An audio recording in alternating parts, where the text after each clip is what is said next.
with the Democrats, especially, I think part of the conversation is, do we try and go with these white union voters who left, or do we forget them and focus on the Latinx, Asian communities that have been ignored by both parties, but they're ripe for the picking for the Democratic Party?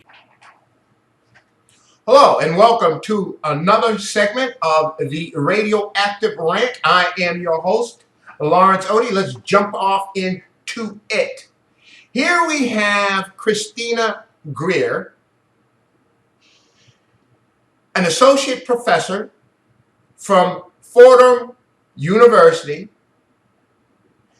in the political science department.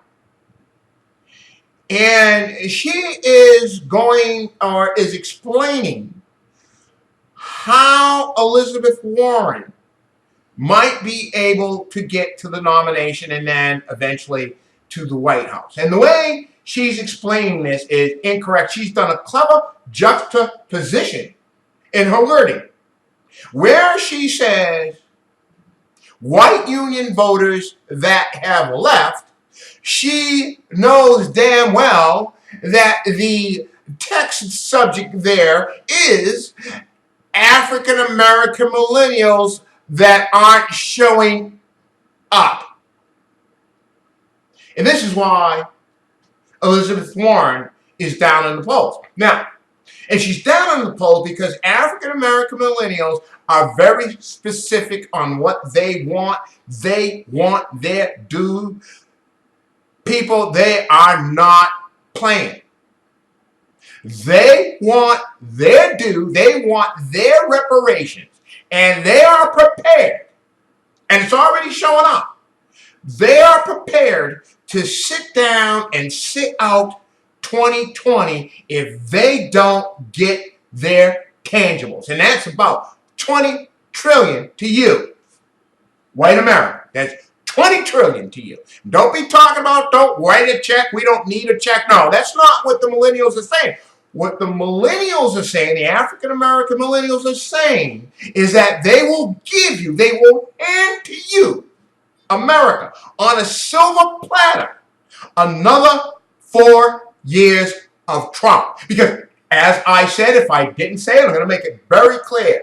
Everybody knows in the game of politics that the road to the White House for the Democratic National Party runs through African Americans. And I'm not talking about 55 and dead.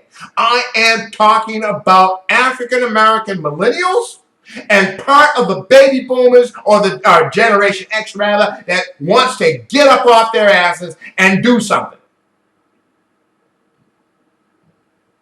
So when Greer talks about the white union voters that left, and then says, we can get Latinos and Asians. Oh, that is a coalition. This is what Elizabeth Warren has figured out, and the rest of the Democratic national candidates for presidency have figured out. We can get by without the African American millennial vote. Okay, that goes against the grain. If it's common knowledge that the path to the White House runs through the African American vote, then what the Democratic National Party is saying, we're not going to give up any reparations. That's political suicide. Well, hell, it's political suicide if you don't give it up.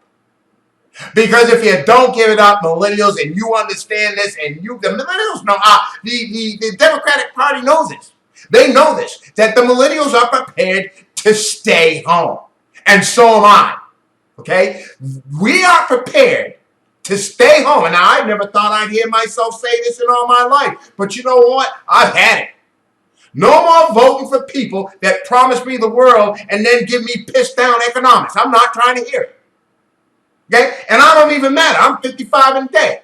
But the millennials, they're saying, African American millennials, they're saying, no, we're not having it. You are not going to tell us and that we're going to get the world and give us a pat on the head, then boot us in the ass as soon as you get in office.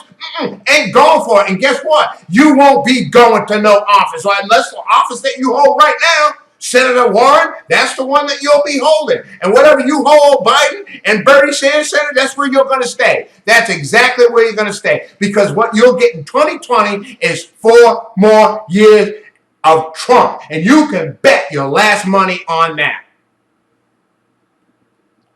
This has been another segment of the Radioactive Rant. I am your host, Lawrence Odie. Do you